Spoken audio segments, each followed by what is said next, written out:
CM Revanth రెడ్డిపై అనుచిత వ్యాఖ్యలు చేసిన మాజీ మంత్రి కేటీఆర్ పై తీవ్ర స్థాయిలో ఫైర్ అయ్యారు ఎంపీ మల్లు రవి.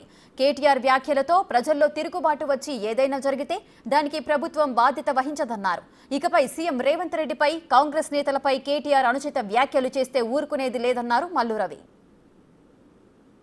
కేటీఆర్ గారు చెప్తుండు, కేసీఆర్ గారు లాంటి నాయకుడు అటువంటి మాటలు వెండని మాట్లాడటం నిజంగా పిచ్చి ఎవరికి పట్టినట్టుంది. పిచ్చి పట్టింది కేటీఆర్కి, హరీష్ రావుకి, బీఆర్ఎస్ నాయకులకి, కేసీఆర్కి, కాంగ్రెస్ పార్టీ నాయకులు కాదు. పిచ్చి పిచ్చిగా మాట్లాడుతున్నారు, పలికి మారిన మాటలు మాట్లాడుతున్నారనే మొన్న అసెంబ్లీ ఎన్నికల్లో ఓడించారు. నిన్న జరిగినటువంటి పార్లమెంట్ ఎన్నికల్లో ఒక్క సీటు కూడా రాకుండా చేశారు. డిపాజిట్ లేకుండా 7 సీట్లు ఓడించారు.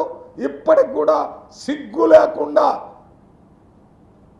ఇంకా కాంగ్రెస్ పార్టీ నాయకుల్ని పిచ్చివాళ్ళు పనికి బాలిన మాటలు మాట్లాడుతున్నారని అంటున్నారంటే, మీరు ఇదే విధంగా మాట్లాడితే మీరు ప్రజల ద్వారా వచ్చే తిరుగుబాటుని ఎదుర్కోవాల్సి వస్తుంది.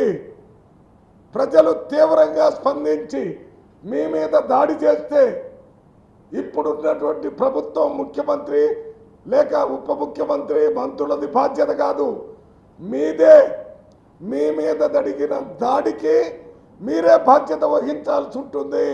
కేటీఆర్ గారు నోరు దగ్గర పెట్టుకొని మాట్లాడు. ఇది కాంగ్రెస్ పార్టీ.